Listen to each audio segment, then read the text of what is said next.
बहुत बहुत स्वागत है दोस्तों आपका अपने YouTube channel digital learning MS में। आज का हमारा टॉपिक है संधि में व्यंजन संधि और विसर्ग संधि को कवर करना। इससे पहली वाली वीडियो में हमने स्वर संधि को कवर किया है। अगर आपने वो वीडियो नहीं देखी है तो पहले जाकर उस वीडियो को देखिए। आपको इस चैनल पर सभी विषय डिटेल से पढ़ाए जाते हैं, इसलिए जल्दी से सब्सक्राइब कीजिए और हमारे चैनल से जुड़ जाइए। अगर वीडियो अच्छी लगे तो वीडियो को लाइक ज़रूर करें और ज़्यादा से ज़्यादा शेयर करें जिससे सभी को इसका बेनिफिट मिल सके। तो चलिए शुरू करते हैं व्यंजन संधि से। तो सबसे पहले जानते हैं कि व्यंजन संधि होती क्या है। तो व्यंजन से स्वर अथवा व्यंजन के मेल से उत्पन्न विकार को हम व्यंजन संधि कहते हैं। व्यंजन के बाद यदि किसी स्वर या व्यंजन के आने से उस व्यंजन में जो परिवर्तन होता है वही व्यंजन संधि होती है। इसके कुछ नियम होते हैं, तो जानते हैं इसके नियम। सबसे पहला नियम है, यदि माँ के बाद कोई व्यंजन वर्ण आए तो माँ का अनुस्वार हो जाता है। अनुस्वार का मतलब एक बिंदी, इसी को अनुस्वार कहते हैं, या वह बाद वाले वर्ग के पंचम वर्ण में भी बदल सकता है। आपको हमने वर्ण भी पढ़ाया है लेकिन आप लोग भूल गए होंगे, तो चलिए एक बार देख लेते हैं। 5 वर्ग होते हैं, का वर्ग, चा वर्ग, टा वर्ग, ता वर्ग और पा वर्ग।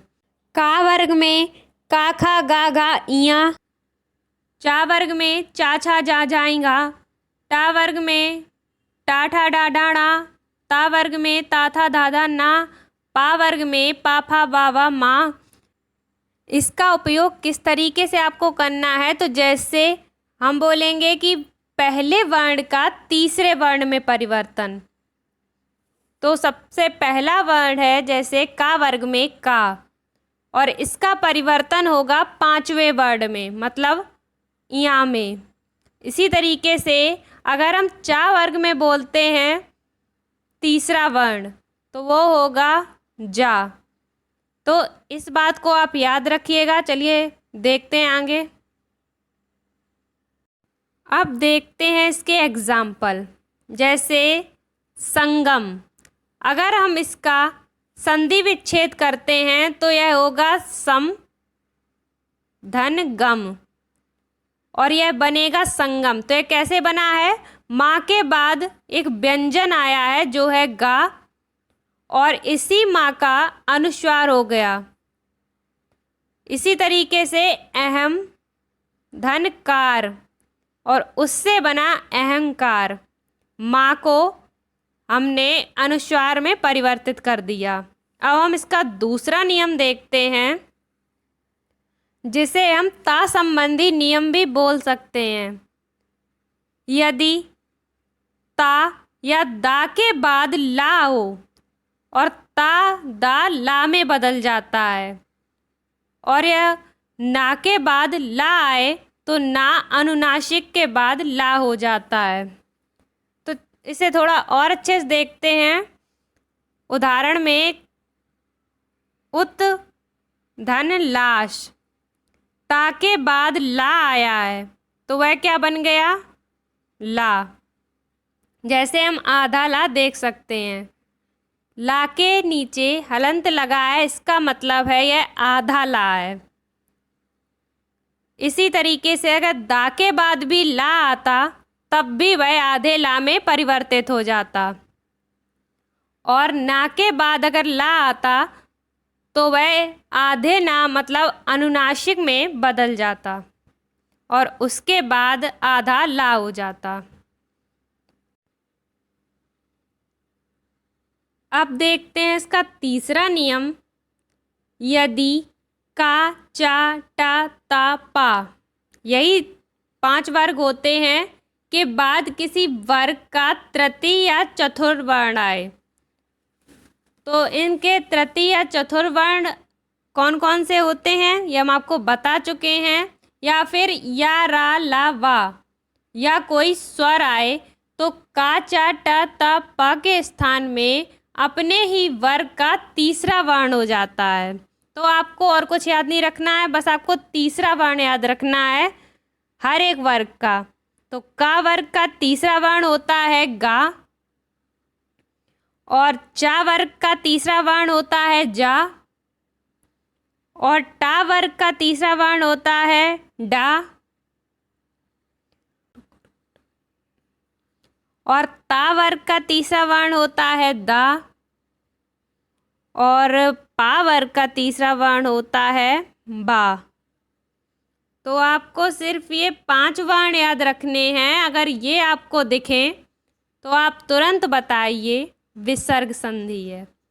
जैसे देखिए, इनके बीच में आपको दिखेगा जा और इसमें गा, तो का वर्ग का तीसरा वर्ण गा है और चा वर्ग का तीसरा वर्ण जा है। अब हम देखते हैं इसका चौथा नियम। यदि का चा टा ता पा के बाद ना या मा आए तो आधा का, आधा चा, आधा टा, आधा ता और पा अपने वर्ग के पंचम वर्ण में बदल जाते हैं। का के नीचे हलंत का मतलब है आधा। अब हम देखते हैं इसे एग्जाम्पल में। जैसे जगत धन नाथ, तो उससे बना जगन्नाथ। सठ धन मास से बना सड़मास। तो यह क्या हुआ, यह अपने वर्ग के पंचम वर्ण में बदल जाते हैं। अब हम देखते हैं इसका पांचवा नियम। यदि वर्ग के अंतिम वर्णों को छोड़कर से सभी वर्णों के बाद हा आए तो वह हा पूर्व वर्ण के वर्ग का चतुर्वर्ण हो जाता है और हा के पूर्व वाला वर्ण अपने वर्ग का तृतीय वर्ण। इसके एग्जाम्पल में देखते हैं उत धन हार, इससे बना उद्धार। अब हम समझते हैं विसर्ग संधि। विसर्ग, ये जो 2 पॉइंट होते हैं इन्हें हम कहते हैं विसर्ग। जैसे दुख में आपने देखा होगा, जब दुख लिखते हैं आप तो इसके बीच में ये लगाते हैं, इसी को हम विसर्ग कहते हैं। किसी स्वर अथवा व्यंजन के आने से विसर्ग में जो परिवर्तन होता है वही विसर्ग संधि होती है। और इसके कुछ नियम हैं। तो सबसे पहला नियम हम देखते हैं, यदि विसर्ग के पहले, ये आप याद रखिएगा विसर्ग से पहले की बात हो रही है, यदि विसर्ग से पहले आए और उसके बाद वर्ग का तृतीय, चतुर्थ या पंचम वर्ण, या फिर या रा लावा हा रहे तो विसर्ग का ऊ हो जाता है और यह ऊ पूर्ववर्ती आ से मिलकर ओ हो जाता है। जैसे हम देखते हैं एग्जाम्पल में, देखते हैं मना धन रथ और इससे बना मनोरथ। यह विसर्ग संधि है, इसमें विसर्ग लगा, ये तो आपको दिख रहा है, लेकिन यह मना धन रथ से मनोरथ कैसे बना। तो विसर्ग से पहले आ है, छोटा आ, और उसके बाद वर्ग का तीसरा, चौथा या पंचम वर्ण आए कोई भी, या फिर या रा ला वा हा आए, तो इसके बाद आया है रा, तो वह क्या बन जाएगा, विसर्ग का ऊ हो जाएगा। और यही ऊ आ से मिलकर क्या बना, ओ, तो बन गया मनोरथ। इसी तरीके से है सरा धन जा और उससे बना सरोज, क्योंकि विसर्ग से पहले छोटा आ आया है और उसके बाद तृतीय, चतुर्थ या पंचम वर्ण, या जिस तरीके से हमने बताया कि यारा लावा हा आए तो ओ हो जाता है। आप बस इतना याद रखिएगा। इसी तरीके से मना धन भाव, इससे बना मनोभाव। सरा धन वर सरोवर, मना धन योग मनोयोग। ये बहुत ही महत्वपूर्ण एग्जाम्पल हैं जो परीक्षा में बहुत बार पूछे जाते हैं और आप गलत कर देते हैं।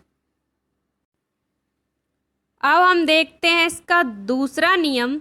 यदि विसर्ग से पहले इकार या उकार आए और विसर्ग के बाद वर्ण का, खा, पा, फा हो तो विसर्ग का सा हो जाता है, सा षटकोण वाला। तो सबसे पहले हम देखते हैं इसके एग्जाम्पल। निह धन फल, इससे बना निष्फल। और दु धन कर, इससे बना दुष्कर। अब हम देखते हैं इसका तृतीय नियम। यदि विसर्ग के पहले आ हो, छोटा आ, और बाद में का, खा, पा, फा में से कोई भी वर्ण हो तो विसर्ग ज्यों का त्यों रहता है, उसमें कोई परिवर्तन नहीं होता है। जैसे पया धन पान, तो इससे पया धन पान से पया पान ही बना रहा। इसी तरीके से है प्रातःकाल, प्रातः धन काल को प्रातःकाल ही बना रहा, और यह विसर्ग संधि है, यह आप याद रखिएगा। अब हम देखते हैं इसका नेक्स्ट नियम। यदि ई ऊ के बाद विसर्ग हो और इसके बाद रा आए तो ई ऊ का बन जाएगा बड़ी ई और बड़ा ऊ, और विसर्ग जो होगा वो लुप्त हो जाएगा। जैसे हम एग्जाम्पल में देखते हैं, नी धन रस, तो नी में ई आया और इसके बाद रा आया, जैसे रस में आप देख सकते हैं, तो इसका क्या बन गया, बड़ी ई बन गया। छोटी ई था तो इससे बन गया बड़ी ई, तो हो गया नीरस। इसी तरीके से दूसरा एग्जाम्पल है नि धन रोग, और विसर्ग इसमें गायब हो जाएगा, तो नी मतलब छोटी ई आया और इसके बाद रा आया है, तो छोटी ई से बन गया बड़ी, और यह बन गया निरोग। अब इसका नेक्स्ट नियम देखते हैं। यदि विसर्ग से पहले छोटा आ और बड़ा आ को छोड़कर कोई दूसरा स्वर आए और विसर्ग के बाद कोई स्वर हो या किसी वर्ग का तीसरा, चौथा या पांचवा वर्ण हो, या फिर या, रा, ला, वा और हा हो, तो विसर्ग के स्थान पर रा हो जाता है। देखते हैं अब इसे हम एग्जाम्पल के द्वारा। सबसे पहला एग्जाम्पल है दु धन गंध, और इससे बना दुर्गंध। इसके बाद है निह धन गुण, इससे बना निर्गुण। और इसका तीसरा एग्जाम्पल है निह धन झर, जिससे बना निर्झर। दु धन नीति, दुर्नीति। नि धन मल, निर्मल। तो इसमें क्या हुआ है, विसर्ग से पहले आ और बड़ा आ नहीं आया है, जैसे आप देख सकते हैं, किसी में छोटी ई की मात्रा है, किसी में छोटा ऊ की मात्रा है, और इसके बाद विसर्ग के बाद कोई स्वर या किसी वर्ग का तीसरा, चौथा, पांचवा या फिर या, रा, ला और वा, हा आए, तो हम विसर्ग के स्थान पर क्या कर देते हैं, रा हो जाता है। तो जैसे कि आप देख सकते हैं। अब हम देखते हैं इसका सातवां नियम। यदि विसर्ग के बाद चा, छा, सा हो तो विसर्ग का हो जाता है सा, और टा, ठा, सा हो तो क्या हो जाता है, सा हो जाता है, और ता, था, सा हो तब भी सा हो जाता है। दोनों सा में अंतर है, ये आप देखिए। निह धन तार, तो इससे बना निस्तार। यदि आपको चा दिखे, छा दिखे और सा दिखे विसर्ग से पहले, तो विसर्ग को आप करिए सा, बड़ी सा, और टा, ठा, सा में कोई दिखे तो आप करिए सा, षटकोण वाला सा, और आपको ता, था, सा दिखे तो आप कीजिए सा, छोटी सा। और इसी तरीके से इसके एक दो एग्जाम्पल देखते हैं। निह धन शेष, जिससे बना निःशेष। निह धन छल, जिससे बना निश्चल। सभी के नीचे हलंत लगी है, इसका मतलब है कि ये छोटी सा है, इसीलिए देखिए आधे बनाए गए हैं।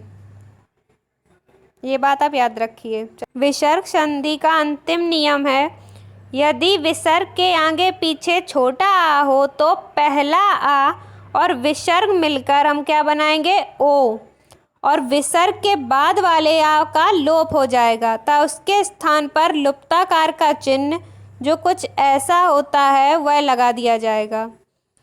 जैसे एग्जाम्पल में देखते हैं प्रथमा धन अध्याय, जिससे बनेगा प्रथमोध्याय। आ को हम हटाकर ओ बना रहे हैं। इसी तरीके से यशा धन अभिलाषी, जिससे बनेगा यशोभिलाषी। आज के लिए दोस्तों बस इतना ही, मिलते हैं अब नेक्स्ट वीडियो में। Thanks for watching.